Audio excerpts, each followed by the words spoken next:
Okay. Okay. Okay. Thank you very much. Can you disconnect audio from your?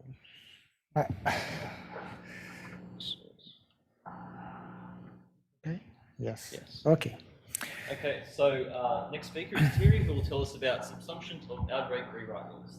Thank you. So let me first explain the title. Okay. So first.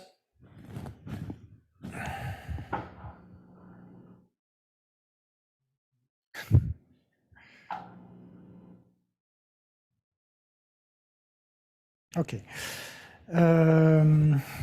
So we are concerned here with rule-based graph rewriting. So we use rewrite rules to substitute subgraphs for subgraphs.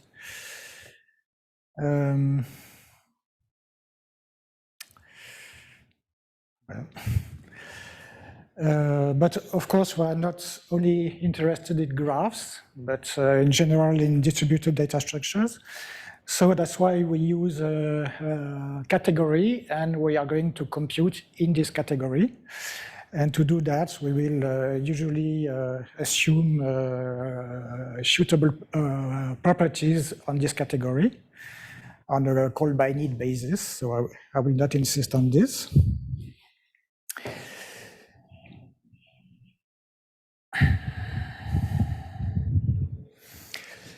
So we can apply the rule in sequence, but then we have the problem of confluence. For instance, in the game of life, you all know that if we apply the rules in sequence, the result depends on the order, so that is non-deterministic. So we have the possibility to apply all the rules simultaneously, which gives deterministic results. But this result cannot be reached generally by sequential rewriting. So this is very different from term rewriting.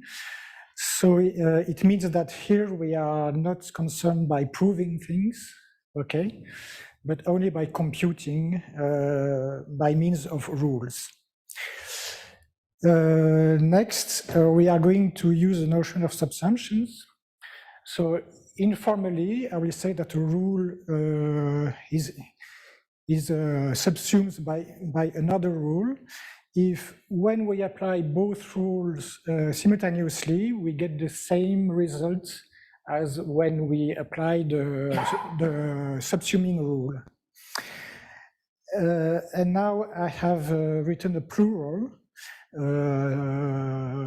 subsumptions because I will not consider this as a property, but as mathematical objects, and more precisely as a morphism from rules to rules. And so we may have more than one morphism. So actually what we will do here is to use these morphisms in the simultaneous application of rules. I'm sorry, you've written rho is subsumed by rho prime as a synonym of there is a subsumption from rho to rho prime. Are those look like they might be dual to each other, not equivalent? No.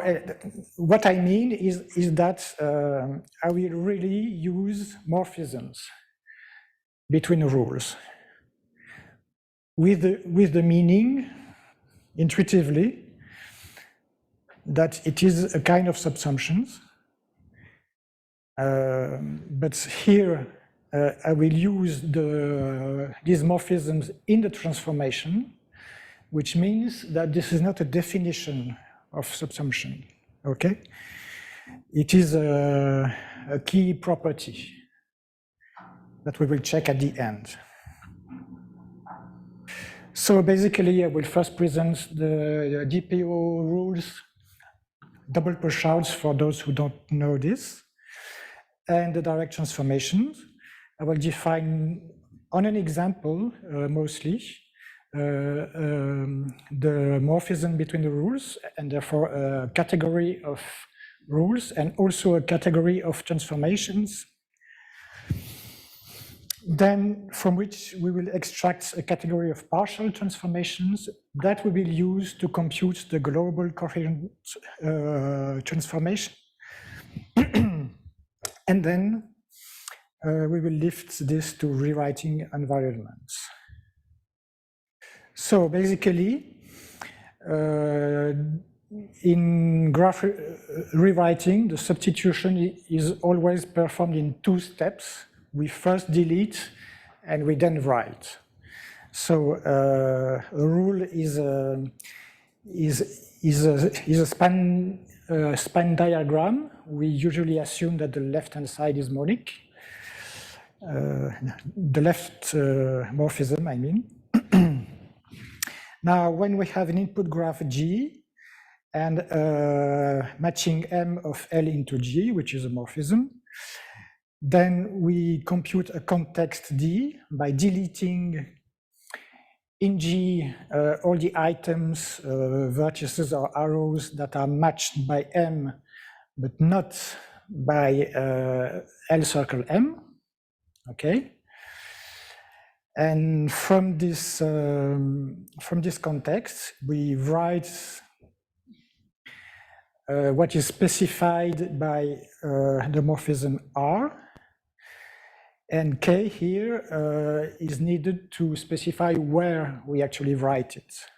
Okay, so this gives a push out and the results of the double push out transformation.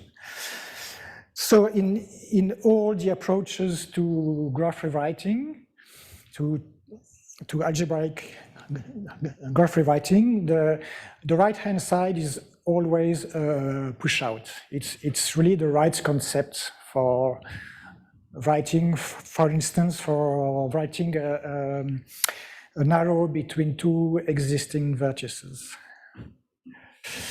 But the left side is more difficult because we don't know exactly what it means to remove a part of an object.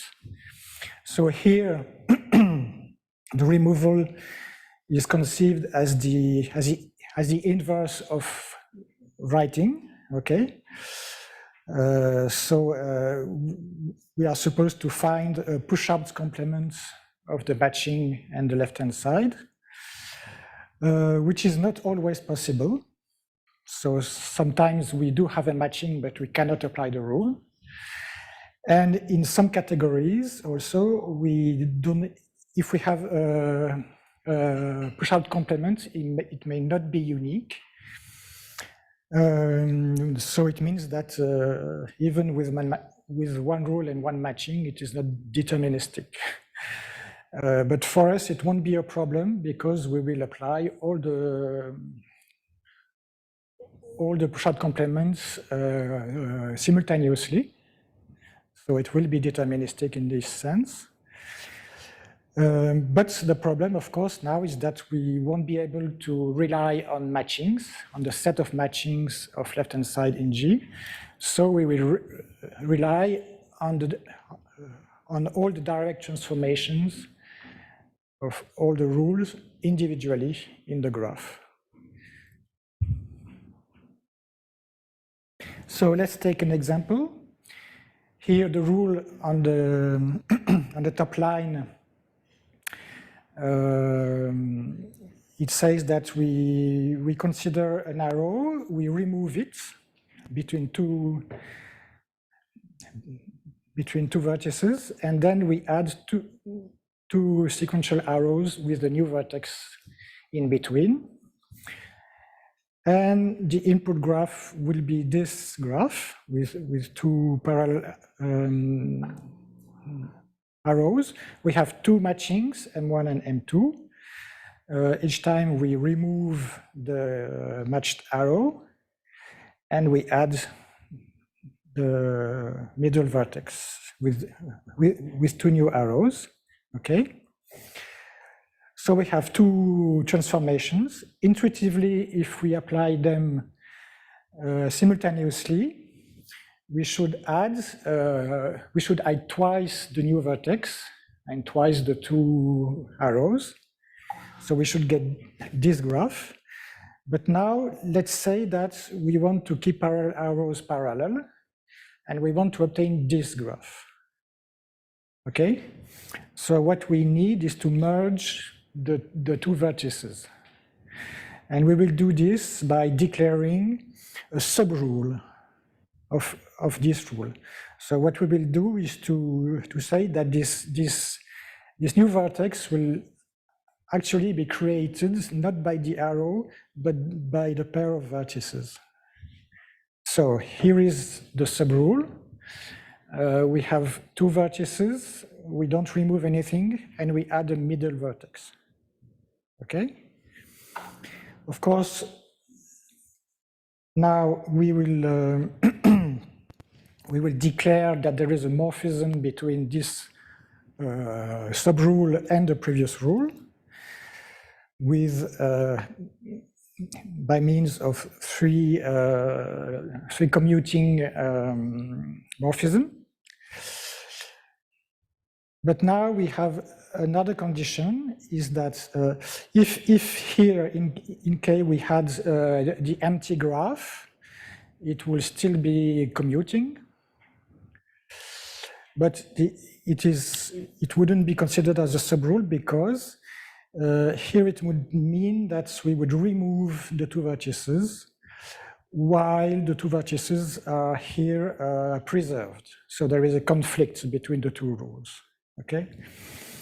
So what we need to say is that this graph should be this graph restricted to this graph, which is, of course, means that we have a pullback on the left.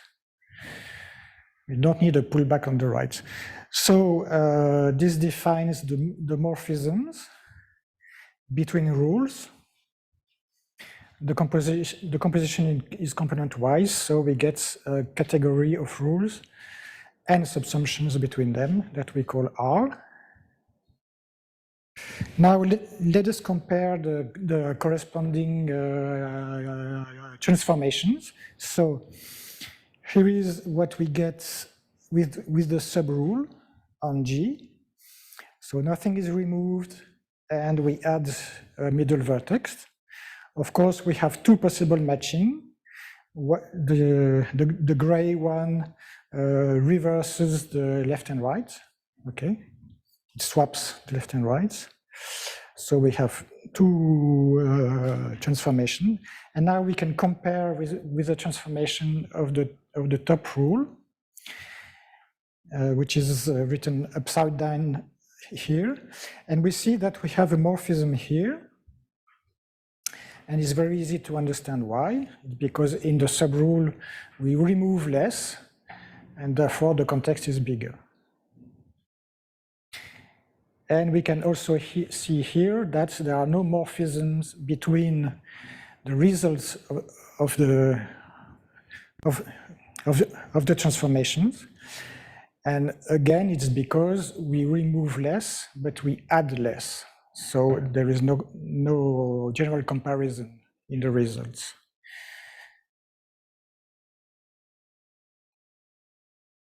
So more generally, if we take the left part of the DPO transformations, so that the front and back faces are push outs.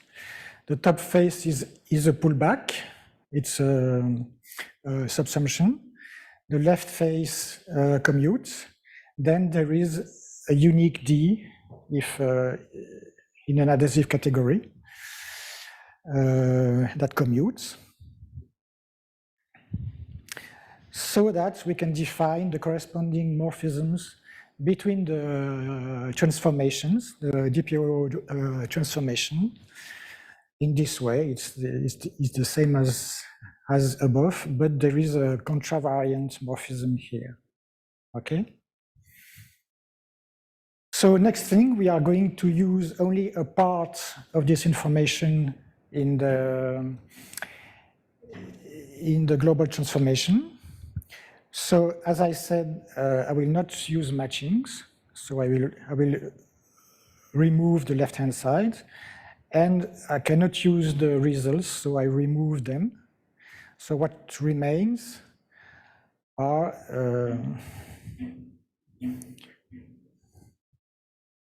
sorry, I forgot to say that we have category D of direct transformation and a functor that gives the rule of a transformation.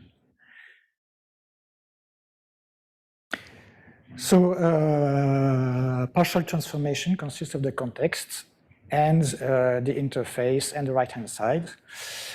So we have performed the left part, the removal part, but not the writing part.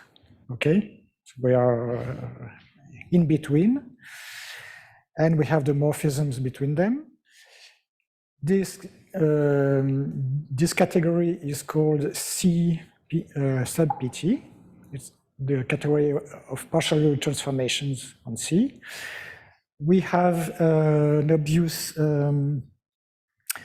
functor from D to this, and an input functor that yields G to each partial transformation. Okay. Now we are going to use a rule system. So a rule system now is a subcategory of the category of rules.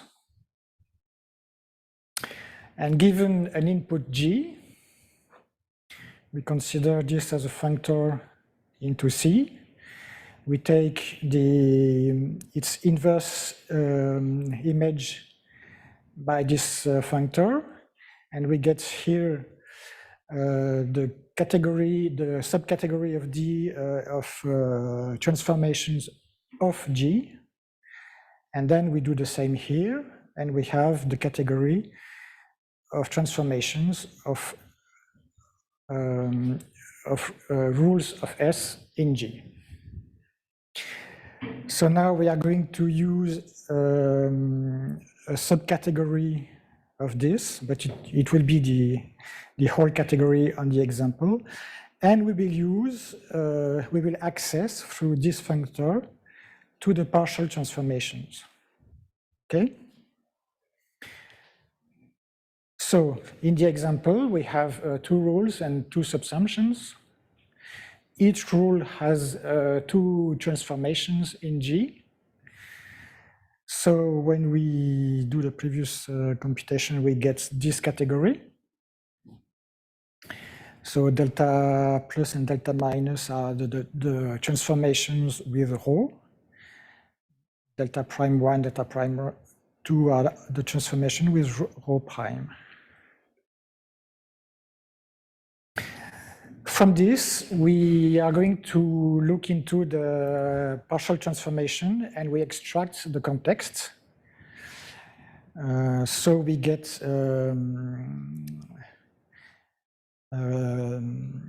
contravariant morphism between them. And what we want here is the context where we remove everything that is removed by the rules. Okay? So it is intuitively the intersection of the context. So here is the limit of this diagram. So what we get is the global context. Okay. And then we have a problem, the problem of conflict between rules. So if an item is matched by a rule and should be preserved by this rule, but is matched by another rule and should be deleted, it's not possible to apply both rules simultaneously, so we can't do it. We stop. And to check that this is not the case, we will find images of the items that we need to preserve in all the contexts, which means that we will get cones from the interfaces. So here is a cone here, another one from here. By composing this cone with this arrow, we get a cone from K, and the same here, but it should be the same. So we have constraints between these cones. Okay. So if all this is okay, we find a coherent system of cones. We say that delta is globally coherent, and we can proceed with the transformations, because now we can deduce from the fact that C delta is a limit these unique morphisms here from the interfaces. And therefore now we know where to write the right-hand sides of the rules in the global context. So we do it with push-outs, okay? We have local results, this. Then you remember that in the partial transformations, we have morphisms from the right-hand side to right-hand side and from interfaces to interfaces. From this, we can actually deduce morphisms from these partial results, which yields a new diagram of all the partial results, and we want the union informally of this, so it's the colimit. And we see that the colimit is indeed what we expected, because all the middle vertices here, this middle vertices has a pre-image here, which is this middle vertices, which has the image here, and so on. So they all merge together. So now the name Global Coherent Transformation is a mixture of global transformation, which is a transformation that was devised by Maignan and Spischer, and then with Fernandez in a series of papers. But in these transformations, so you have the idea of subrule, which is very clever, I think. And the problem is that the rules are very simple. They are left-right rules without interface. So we don't know where to write things. And this is because the result of the transformation is constructed only from the right-hand side. Okay, so this means that if there is no matching in G, then the result of the transformation is the empty graph, which is not very convenient, and anyway, this is not rewriting. And the other one is our work with Rachid Shahed on parallel coherent graph transformation, where we also apply graph rules simultaneously, but there are no subsumptions between the rules. And it was given only for variants of double push-outs that is suitable to represent cellular automata. So now you may have noticed that we didn't use the notion of double push-out in the global transformation. We use only the category of partial transformations. So actually, the transformation works in a rewriting environment, which is this pair of categories and functors. Now we have a property in any rewriting environment. If we consider the subcategory delta with only one morphism between two transformations and the category that contains only the codomain, then the result of the transformations are the same. So this is the characteristic property of the beginning. And therefore we can say that R is a category of rules and subsumptions. So this is the definition, if there is a rewriting environment. So now it turns out that I have been able to define such categories, such environments for many approaches to algebraic rewriting, double push-out, the SqPO push-out, the PBPO. This is in the paper. And more recently for single push-out. This is not in the paper. And every time it's quite simple, really. So it's quite surprising because they were not designed for this. A last remark, if we have two rewriting environments, then we can build the sum of them, which means that in a rule system, we can apply, we can use rules of different approaches. So it's very modular. Thank you very much.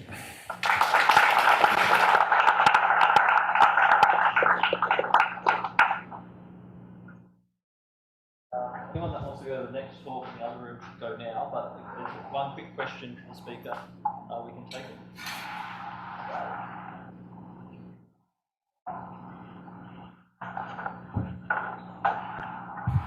So just a question I had was, you had this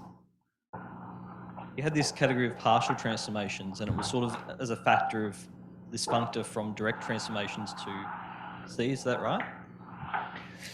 I mean, you had the category of direct transformations, and then there was a functor to this category C, and then you sort of factorize that through partial transformations. Does that have a universal property of some kind, this factorization that you're doing? Yes, I think it is. It's generally very easy to find this functor, even for the single push-out. But for the single push-out, the interface on the right-hand side are not the interface on the right-hand side of the rule. It's there are subgraphs of these, so it's very flexible, really. It works in many cases. Okay, thank you. Let's thank our speaker again.